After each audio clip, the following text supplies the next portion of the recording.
नमस्कार दर्शक बंधु। आज हूँ सेप्टेम्बर मास 21 तारिख रविवार। आज दिन जाकर टॉप 20 गुरुत्वपूर्ण खबर उपर आसतु नजर पकाइबा। वीडियो को शेष पर्यंत देखंतु। मात्र किछि समय मध्य जानीपारि आज दिनर संपूर्ण खबर।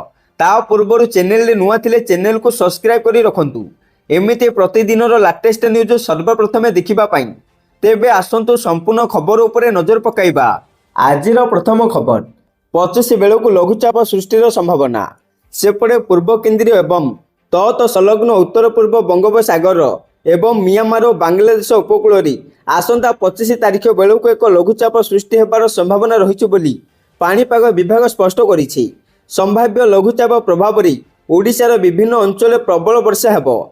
किछि अंचल बिजुली घड़घड़ी सहित वर्षा हेब बोली भुवनेश्वर पाणीपाग विज्ञान केन्द्रर निर्देशिका डॉक्टर मनोरमा महांती कहिसंती। किंतु किछि पाणीपाग विशेषज्ञ आकलन संभाव्य लघुचाप घनीभूत होई अवपात किंबा गभीर अवपातर रूप नेबार संभावना रही। यार प्रभाव में उपकूल एवं दक्षिण ओडिशार जिलागुड़िकर प्रबल अति प्रबल वर्षा हो पारे। तेबे आज बारिपदा संबलपुर बलांगीर कोरापुट दारिंगबाड़ी नुआपड़ा जिलार किछि अंचल वर्षा होईछि। आसंता 24 घंटा मध्य सुंदरगढ़ झारसुगुड़ा बरगढ़ संबलपुर देवगढ़ अनुगुल ढेंकानाल केन्दुझर मयूरभंज सुवर्णपुर बौद्ध नुआपड़ा बलांगीर कलाहांडी कंधमाल नवरंगपुर रायगड़ा कोरापुट मालकानगिरी एवं बालेश्वर जिला को वज्रपात सह वर्षा नहीं सतर्क सूचना जारी कर जाइछि। परवर्ती खबर सुभद्रा योजना को नहीं आसिला बड़ खबर। कारण सुभद्रा योजनार तृतीय किस्ती 4 लाख पाखापाखि बाद पड़ती। एने गृह उत्तर रखिंट उपमुख्यमंत्री प्रभाती परिडा। बीजेडी विधायक गणेश्वर बेहेरा पचारि प्रश्न उपमुख्यमंत्री सूचना दे कहते जे सुभद्रा तृतीय किस्तु 3,99,352 जन बाद पड़ती। उत्तर अनुसार सुभद्रा योजन मोट 1,09,87,894 जन आवेदन करते। आउ सुभद्रार प्रथम किस्ती 1,02,80,092 जन हिताधिकारी टंका पाइछंती। सेहीपरि द्वितीय किस्ती 1,96,307 जन हिताधिकारी अकाउंट को टंका जाइछि। द्वितीय किस्ती 1,83,785 जन बाद पड़ती। परवर्ती खबर साधारण लोकों पर खुशी खबर। कारण भारतीय रिजर्व बैंक आरबीआई ग्राहक मानक आदाय कर जाउथिबा किछि फी ह्रास करने को जाउछि। एने आरबीआई बैंक गुड़िक निर्देश देछि। एथिरे डेबिट कार्ड पर शुल्क विलंब पेमेंट एवं सर्वनिम्न बालांस भली केतेक क्षेत्र में बैंक नेउथिबा फी ह्रास करने को रिजर्व बैंक कहिछि। जहा द्वारा साधारण लोकों व्यक्तिगत ऋण कार ऋण एवं क्षुद्र व्यवसाय ऋण बहुत आश्वस्ति मिलिबो। आउ सेपटे एक रिपोर्ट अनुଯାयी यही पदक्षेप बैंक गुड़िकर राजस्व को मध्य प्रभावित करिपारे। बैंक गुड़िक खुचुरा ऋण पर अधिक ध्यान देउथिबारु रिजर्व बैंक एभली पदक्षेप नेइछि। कॉर्पोरेट ऋण रे क्षति सहिबा परे बैंक गुड़िक वर्तमान व्यक्तिगत ऋण कार ऋण एवं क्षुद्र व्यवसाय ऋण भल लाभ सृष्टि करुछंती। परवर्ती खबर निर्माण हेब नुआ लोकसभा भवन। पूर्त मंत्री सूचना। सेपटे मास्टर प्लान पर सेतु निर्माण निगम को दायित्व दि जाइछि। मास्टर प्लान अनुमोदन पर हेब व्यय अटकल। वर्तमान लोकसभा भवन 68 वर्ष पुराना। पार्किंग समस्या रहुछि तेणु नुआ लोकसभा भवन निर्माण हेब। परवर्ती खबर मदुआंक पई खुशी खबर। कारण राज्य सरकार मदुआंक पई कले बड़ घोषणा। राज्य में खोलिब 70टी मद दुकान। पूर्वर बंद थिबा 70टी मद दुकान खोलिबा नै राज्य सरकार निष्पत्ति। राज्य में बंद थिबा एही सब मद दुकान खोलिबा को मिलिछि अनुमति। 4टी नुआ ठिपिखोल और 3टी मद कारखाना खोलिबा को प्रस्ताव दिया जाइछि। विशेषकर बालेश्वर में सर्वाधिक 70टी और गंजाम रे 10टी बंद थिबा मद दुकान खोलिबो। सेहीपरि नयागढ़ में 9टी, मयूरभंज में 8टी, कटक में 7टी, राउरकेला में 5टी, केन्दुझर में 3टी, ब्रह्मपुर में 4टी, बलांगीर में 2टी, कंधमाल में 3टी एवं मालकानगिरी संबलपुर में 1 लेखाएं बंद थिबा मद दुकान खोलिबे सरकार। सेहीपरि पुरी में 3टी और भुवनेश्वर 1 नुआ ठेपेखोला मद दुकान खोलिबा पई विभाग पाखरे प्रस्ताव रहिछि। एथिसहित ढेंकानाल में 2टी एवं कटक में 1 मद कारखाना खोलिबा पई सरकार पाखरे प्रस्ताव रहिछि। एने विधायक अखिल चंद्र नायक प्रश्न अबकारी मंत्री पृथ्वीराज हरिचंदन उत्तर रखिछंती। परवर्ती खबर रंगेलुंडा आसिबे प्रधानमंत्री मोदी। प्रस्तुति जोरदार। एपटे प्रधानमंत्री नरेंद्र मोदी आसंता 27 तारिख ओडिशा गस्तर आसुछंती। प्रधानमंत्री ओडिशा आसी ब्रह्मपुरर रंगेलुंडा ठारे हेबाकु थिबा सेवा पर्व कार्यक्रम में जोग देबे। प्रधानमंत्री गस्त को दृष्टि रखी मुख्यमंत्री मोहन चरण माझी अध्यक्षतार शुक्रवार लोकसभा भवन एक प्रस्तुति बैठक अनुष्ठित हो जाइछि। बैठक जमापड़ी जे प्रधानमंत्री से दिन पूर्वाह्न 11 ब्रह्मपुर जातीय स्तरीय सेवा पर्व कार्यक्रम जोगदे विभिन्न जनहितकर प्रकल्पर उद्घाटन करने सह अनेक नूतन कार्यक्रम देशवासी उत्सर्ग करेंगे। एही अवसर में प्रधानमंत्री गस्त और कार्यक्रम सफल आयोजन समेत यह सुचारू रूपे संपादन करने एनिमते सुरक्षा व्यवस्था जनसाधारण सहभागिता बैठक में मुख्यमंत्री विभिन्न विभाग सचिव और अधिकारी मानक आवश्यक परामर्श देइछन्ति।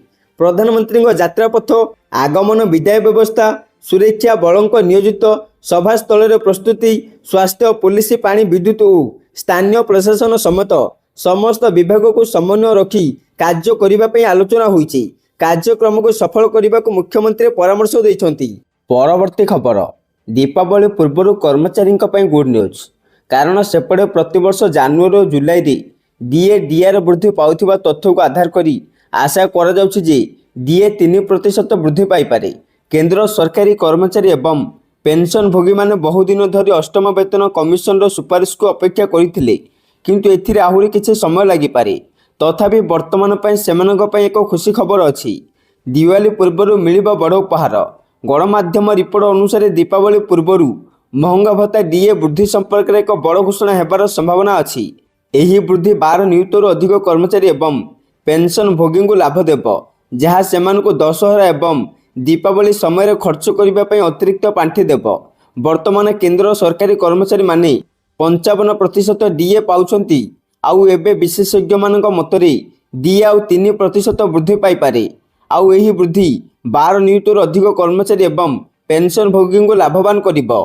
परवर्ती खबर सरकार बड़ निष्पत्ति प्रत्येक जिले में खोल सुभद्रा शक्ति बजार कारण राज्यर स्वयं सहायक गोष्ठी द्वारा प्रस्तुत उत्पाद गुड़ी को बजारीकरण करने राज्य सरकार बड़ निष्पत्ति नहीं। आउ एपटे राज्य सरकार वर्तमान सुधा 16 लक्ष 36,000 लक्षवती दीदी सृष्टि करिसेंती। लक्षवती दीदी योजना केवल ग्रामांचल सीमित, तेणु राउरकेला सहरांचल कौन लक्षवती दीदी चिन्हट होईना बोली विधानसभा कहले उपमुख्यमंत्री। 2024-25 आर्थिक वर्ष रे राज्य में 3,52,738 स्वयं सहायक गोष्ठी को मोट 17,45,474 कोटी टंकार ऋण प्रदान करा जायछि। एने विधानसभा लिखित उत्तर रखिले उपमुख्यमंत्री प्रभाती परिडा। परवर्ती खबर बीजेडी नेता दिलीप नायक गिरफ। 2024 निर्वाचन रे निमापड़ा निर्वाचन मंडल बीजेडी प्रार्थी होइथिबा दिलीप नायक को गिरफ करिछि क्राइम ब्रांच अर्थनैतिक अपराध शाखा बा ईओडब्ल्यू। 12 कोटी 42 लक्ष टंकार ठकई मामला रे दिलीप को बांधिछि ईओडब्ल्यू। कटक रानीहाटर विजय राउत नामक जड़े व्यक्ति लिखित अभियोग आधार गिरफ करा जायछि। भुवनेश्वर पांडोरा एक जमी पर विजय 7 कोटी 42 लक्ष टंका दिलीप को देइथिले। या परे पुणी थरे 2 कोटी टंका नेइथिले दिलीप, किंतु संपृक्त जमी को दिलीप निज नारे करथिले। विजय राउत बारंबार टंका मागिबा परे फेराउ नथिले दिलीप। एने विजय बादामबाड़ी थाना रे मामला रुजु करथिले। एही आधार गतकालिठू ईओडब्ल्यू अधिकारी विजय नेता दिलीप नायक घरे चढ़ाऊ करथिले। आज गिरफ करा जायछि। परवर्ती खबर रेलवे बोर्ड बड़ निष्पत्ति कमिला रेल नीर पानी बोतल दाम। सेपटे रेलवे बोर्ड तरफ जारी होइथिबा नोटिफिकेशन मुताबक रेल नीर नाम रे बिक्री होइथिबा बोतल पानी दाम रे 1 टंका कम करने को निष्पत्ति नेइछि। यह आसंता 22 तारिख लागू हेबो। नुआ दाम लागू हेबा पर 1 लिटर रेल नीर बोतल पानी 14 टंका होइजिबो। सेहीपरि 500 मिली पानी 9 टंका मिलिबो। पूर्व रेल नीर 1 लिटर बोतल 15 टंका एवं आधा लिटर पानी 10 टंका बिक्री करुथिला। रेल मंत्रालय पक्षर ऑफिशियल ट्वीट रे कहा जायछि कि 22 सेप्टेम्बर रु एही नुआ दाम लागू हेबो। नुआ जीएसटी सिस्टम को ध्यान रे रखी रेल नीर दाम कमाइछि। परवर्ती खबर देशव्यापी लॉन्च है ई पासपोर्ट। सेपटे भारतीय पासपोर्ट आधुनिकीकरण एवं सुरक्षित करने दिगरे एक प्रमुख हस्तक्षेप स्वरूप वैदेशिक व्यापार मंत्रालय ई पासपोर्ट सुविधा आरंभ करिछि। एप्रिल 2024 एक पायलट प्रोजेक्ट भाव में आरंभ होइथिबा एही योजना में धीरे धीरे सारा देश में पासपोर्ट सेवा केन्द्र गुड़िक पहुंचबार लगी। यह जून 2025 रु देशव्यापी आनुष्ठानिक भाव में कार्यकारी हो सारी। तेबे ई पासपोर्ट एक पारंपरिक भारतीय पासपोर्ट परि देखा जाए, किंतु यार कभर आधुनिक प्रजुक्ति विद्या संपन्न चिप संलग्न होता है। यार कभर एक RRFD चिप थाए ଯାହା ପାସପୋର୍ଟ ଧାରକଙ୍କ ବାୟୋମେଟ୍ରିକ ସୂଚନା ଯେପରିକି ଆଙ୍ଗୁଳି ଛାପ ଏବଂ ଏକ ଡିଜିଟାଲ ଫଟୋ ସଂରକ୍ଷଣ କରିଥାଏ। ଏହା ପାସପୋର୍ଟକୁ ନକଲି କରିବା ପ୍ରାୟତଃ ଅସମ୍ଭବ କରିଥାଏ। ସବୁଠାରୁ ଗୁରୁତ୍ୱପୂର୍ଣ୍ଣ କଥା ହେଉଛି ଏହି ପାସପୋର୍ଟ ଅନ୍ତର୍ଜାତୀୟ ICAO ମାନଦଣ୍ଡ ପାଳନ କରେ, ଯାହା ଏହାକୁ ବିଶ୍ୱବ୍ୟାପୀ ସ୍ୱୀକୃତି ପ୍ରଦାନ କରେ। ଆଉ ପ୍ରାରମ୍ଭରେ ଏହି ସୁବିଧା କେବଳ ଚେନ୍ନାଇ, ହାଇଦ୍ରାବାଦ, ଭୁବନେଶ୍ୱର, ସୁରାଟ, ନାଗପୁର, ଗୋଆ, ଜମ୍ମୁ, ଶିମଲା, ରାୟପୁର, ଅମୃତସର, ଜୟପୁର, ରାଞ୍ଚି ଏବଂ ଦିଲ୍ଲୀରେ ପାସପୋର୍ଟ ସେବା କେନ୍ଦ୍ରଗୁଡ଼ିକରେ ଉପଲବ୍ଧ ଥିଲା। ତେବେ ପାସପୋର୍ଟ ସେବା କାର୍ଯ୍ୟକ୍ରମ 2.0 ଅଧୀନରେ ଏହା ଏବେ ଦେଶବ୍ୟାପୀ କାର୍ଯ୍ୟକାରୀ ହୋଇଛି। ଯଦିଓ ସମସ୍ତ କେନ୍ଦ୍ର ଏକ ସମୟରେ ଉପଲବ୍ଧ ହେବ ନାହିଁ, ନାଗରିକମାନେ ଆବେଦନ କରିପାରିବେ। ଯେଉଁମାନେ ବର୍ତ୍ତମାନ ବୈଧ ସାଧାରଣ ପାସପୋର୍ଟ ଧରନ୍ତି ସେମାନଙ୍କୁ ତୁରନ୍ତ ସେଗୁଡ଼ିକୁ ବଦଳାଇବାକୁ ପଡ଼ିବ ନାହିଁ। ପରବର୍ତ୍ତୀ ଖବର, ଆସନ୍ତା 23 ତାରିଖରେ ବିଧାନସଭା ଘେରିବ ବିଜେଡି। ସେପଟେ ତ୍ରିସ୍ତରୀୟ ପଞ୍ଚାୟତିରାଜ ବ୍ୟବସ୍ଥାକୁ ଜନପ୍ରତିନିଧିଙ୍କ କ୍ଷମତାକୁ ସଂକୁଚିତ କରିବା ଓ ହଡପ କରିବା ଅଭିଯୋଗରେ ଆସନ୍ତା 23 ତାରିଖରେ ବିଧାନସଭା ଘେରାଉ କରିବ ବିଜେଡି। ଏନେଇ ପ୍ରେସମିଟ୍ରେ ସୂଚନା ଦେଲେ ଦେବୀ ମିଶ୍ର, ପ୍ରମିଳା ମଲ୍ଲିକ, ଅରୁଣ ସାହୁ। ଜିଲ୍ଲା ପରିଷଦ ଅଧ୍ୟକ୍ଷ, ବ୍ଲକ ଅଧ୍ୟକ୍ଷ, ସରପଞ୍ଚ, ୱାର୍ଡ ମେମ୍ବର ସାମିଲ ହେବେ। ସାମ୍ବାଦିକ ସମ୍ମିଳନୀରେ ଗଣତନ୍ତ୍ରକୁ ହତ୍ୟା କରି କର୍ମୀ ପୋଷିବା ଯୋଜନା ବନ୍ଦ କରିବାକୁ ଚେତାବନୀ ଦେଇଛି ବିଜେଡି। ତ୍ରିସ୍ତରୀୟ ପଞ୍ଚାୟତିରାଜ ବ୍ୟବସ୍ଥାରେ ଗାଁରେ ରହୁଥିବା ଲୋକଙ୍କ ଅଧିକାରକୁ ଚଳିତ ସରକାର ଧ୍ୱସ୍ତ କରିଛନ୍ତି। ବିଧି ବ୍ୟବସ୍ଥାକୁ ହନନ କରୁଛନ୍ତି। ଲୋକଙ୍କ ସରକାର ବୋଲି ଯେଉଁ ଦିଣ୍ଡିମ ପିଟାଉଛନ୍ତି ସେଥିର ଉଚ୍ଚାରଣ ଆଚରଣ ଅଲଗା। ପଞ୍ଚାୟତିରାଜ ବଜେଟକୁ ହ୍ରାସ କରାଯାଉଛି। ବିରୋଧୀ ଦଳ ମୁଖ୍ୟ ସଚେତକ ପ୍ରମିଳା ମଲ୍ଲିକ କହିଛନ୍ତି ଯେ ପଞ୍ଚାୟତକୁ 50 ଲକ୍ଷ ଯାଉଥିଲା ଆମ ଓଡ଼ିଶା ନବୀନ ଓଡ଼ିଶାରେ। ଏବେ ବିକଶିତ ଓଡ଼ିଶାରେ 7 ରୁ 8 ଲକ୍ଷ ଦିଆଯାଉଛି, କିନ୍ତୁ କାମ ହେଉନାହିଁ। ଏତେ ତଳସ୍ତରକୁ ସରକାର ଚାଲିଗଲା ଯେ କାମ ସବୁ ଏବେ ଠପ୍। ବିଡ଼ିଓମାନେ ଏବେ ଅଣନିଶ୍ୱାସୀ। ତେଣୁ 23 ତାରିଖରେ ସରପଞ୍ଚ ସମିତି ସଭ୍ୟ, ଜିଲ୍ଲା ପରିଷଦ ସଦସ୍ୟ ଓ ଅଧ୍ୟକ୍ଷମାନେ ଗଣତନ୍ତ୍ରକୁ ରକ୍ଷା କରିବା ପାଇଁ ବିଧାନସଭା ଘେରାଉ କରିବେ। ପରବର୍ତ୍ତୀ ଖବର, ରୁଷ ଆକ୍ରମଣରେ ଥରିଲା ୟୁକ୍ରେନ। 40 ମିସାଇଲ, 580 ଡ୍ରୋନ୍ ନିକ୍ଷେପ। ସେପଟେ ୟୁକ୍ରେନ ଉପରେ ରୁଷର ଆଉ ଏକ ବଡ଼ ଆକ୍ରମଣ। ବିଳମ୍ବିତ ରାତିରେ ୟୁକ୍ରେନ ଉପରେ ଏକ ମିସାଇଲ ଓ ଡ୍ରୋନ୍ ଆକ୍ରମଣ କରିଛି ରୁଷ, ଯେଉଁଥିରେ 40ଟି ମିସାଇଲ ଓ ପ୍ରାୟ 580ଟି ଡ୍ରୋନ୍ ବ୍ୟବହାର କରାଯାଇଥିଲା। ୟୁକ୍ରେନର ରାଷ୍ଟ୍ରପତି ଭ୍ଲାଦିମିର୍ ଜେଲେନ୍ସ୍କି କହିଛନ୍ତି ଏହି ଆକ୍ରମଣରେ 3 ଜଣଙ୍କ ମୃତ୍ୟୁ ହୋଇଥିଲା ବେଳେ 12ରୁ ଅଧିକ ଆହତ ହୋଇଛନ୍ତି। ପରବର୍ତ୍ତୀ ଖବର, କୁକୁଡ଼ା ଚାଷୀଙ୍କ ପାଇଁ ଖୁସି ଖବର। ଏଣିକି କୁକୁଡ଼ା ପାଳନ ହେବ ବୀମାଭୁକ୍ତ। ଚାଷୀଙ୍କୁ ମିଳିବ ଆର୍ଥିକ ପ୍ରୋତ୍ସାହନ। କୁକୁଡ଼ା ଅଣ୍ଡା ଉତ୍ପାଦନରେ ସ୍ୱାବଲମ୍ବୀ ହେବ ଓଡ଼ିଶା। ଭୁବନେଶ୍ୱର ଭେଟେନାରୀ ପଡ଼ିଆରେ ପ୍ରଥମ ଥର ପାଇଁ ଆୟୋଜିତ ହୋଇଛି ଭାରତ ପୋଲ୍ଟ୍ରି ଏକ୍ସପୋ 2025। ଏଥିରେ ରାଜ୍ୟ ତଥା ରାଜ୍ୟ ବାହାରର 75 କମ୍ପାନୀ ସାମିଲ ହୋଇ ନିଜ ଉତ୍ପାଦ ପ୍ରଦର୍ଶନ କରିଛନ୍ତି। ବିଭିନ୍ନ କମ୍ପାନୀର କୁକୁଡ଼ା ଫାର୍ମରେ ବ୍ୟବହୃତ ଅତ୍ୟାଧୁନିକ ଯନ୍ତ୍ରପାତି, gas, battery, electronics light, sensor, ଦାନା ମେସିନ୍ ଆଦି ପ୍ରଦର୍ଶିତ ହୋଇଛି। କୁକୁଡ଼ା ବତକ ଚାଷ ପାଇଁ ଅତ୍ୟାଧୁନିକ ଜ୍ଞାନକୌଶଳ ନେଇ ମିଳୁଛି ଶିକ୍ଷା। ବିଭିନ୍ନ ରାଜ୍ୟର କମ୍ପାନୀ, ବଡ଼ ଫାର୍ମ, କୃଷି ବିଶେଷଜ୍ଞ, ବୈଜ୍ଞାନିକ ଓ ଛାତ୍ରଛାତ୍ରୀ ସାମିଲ ହୋଇ ଅତ୍ୟାଧୁନିକ ପ୍ରଣାଳୀରେ କିପରି କୁକୁଡ଼ା ଚାଷ କରି ଚାଷୀ ଲାଭବାନ ହେବେ ସେ ନେଇ ଜ୍ଞାନ ଆହରଣ କରିଛନ୍ତି। ତେବେ ଶୁକ୍ରବାର ଠାରୁ ଆରମ୍ଭ ହୋଇଥିବା ଏହି ଏକ୍ସପୋ 3 ଦିନ ଧରି ଚାଲିବ। ମନ୍ତ୍ରୀ ଓ ପ୍ରାଣୀ ସମ୍ପଦ ବିଭାଗ ମନ୍ତ୍ରୀ ଗୋକୁଳାନନ୍ଦ ମଲ୍ଲିକ ଯୋଗଦେଇ ଏହାକୁ ଉଦ୍ଘାଟନ କରିଛନ୍ତି। ବିଶେଷ କରି ଓଡ଼ିଶାରେ କୁକୁଡ଼ା ଚାଷକୁ ବୀମାଭୁକ୍ତ କରିବା ଓ ଚାଷୀଙ୍କୁ ଅଧିକ ସବସିଡି ପ୍ରଦାନ ନେଇ ସରକାର ଚିନ୍ତା କରୁଥିବା କହିଛନ୍ତି ମନ୍ତ୍ରୀ। ଏପରି ଏକ ଏକ୍ସପୋ କୁକୁଡ଼ା ଚାଷୀଙ୍କୁ ସହାୟକ ହେବ ବୋଲି କହିଛନ୍ତି OUAT କୁଳପତି। ପରବର୍ତ୍ତୀ ଖବର, କଂଗ୍ରେସ ନେତା ରାହୁଲ ଗାନ୍ଧୀ ପୁଣି ଥରେ ପ୍ରଧାନମନ୍ତ୍ରୀ ନରେନ୍ଦ୍ର ମୋଦିଙ୍କୁ ଟାର୍ଗେଟ କରିଛନ୍ତି। ସେ ମୋଦିଙ୍କୁ ଜଣେ ଦୁର୍ବଳ ପ୍ରଧାନମନ୍ତ୍ରୀ ବୋଲି କହିଛନ୍ତି। ବିରୋଧୀ ଦଳ ନେତା ରାହୁଲ ଗାନ୍ଧୀଙ୍କ ଏହି ମନ୍ତବ୍ୟ ଏପରି ଏକ ସମୟରେ ଆସିଛି ଯେତେବେଳେ ଆମେରିକା H-1B ଭିସା ନିୟମକୁ କଡ଼ାକଡ଼ି କରିଛି।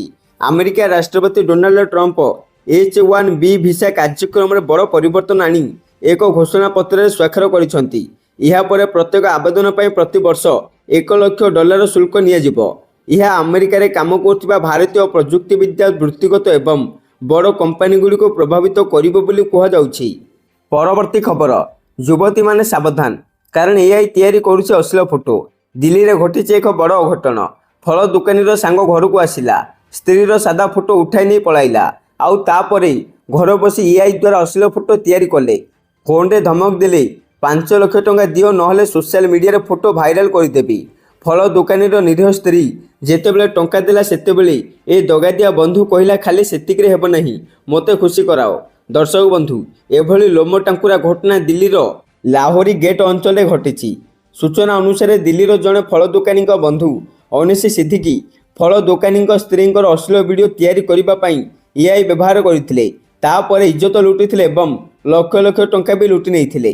ଦିଲ୍ଲୀର ଲାହୋରୀ ଗେଟ୍ ଅଞ୍ଚଳରେ ଜଣେ ମହିଳା ଅଭିଯୋଗ କରିଛନ୍ତି ଯେ ତାଙ୍କ ସ୍ୱାମୀଙ୍କ ବନ୍ଧୁ ଅନିଶି ସିଦ୍ଦିକି ଏଆଇ ସହାୟତାରେ ତାଙ୍କର ଏକ ସାଧାରଣ ଫଟୋକୁ ଆପତ୍ତିଜନକ ଫଟୋ ଏବଂ ଭିଡ଼ିଓରେ ରୂପାନ୍ତରିତ କରିଥିଲେ। ତାପରେ ତାଙ୍କୁ ବ୍ଲାକମେଲିଂ କରିଥିଲେ, ଅନେକ ଥର ଦୁଷ୍କର୍ମ କରିଥିଲେ ଏବଂ ଲକ୍ଷ ଲକ୍ଷ ଟଙ୍କା ଆଦାୟ କରିଥିଲେ।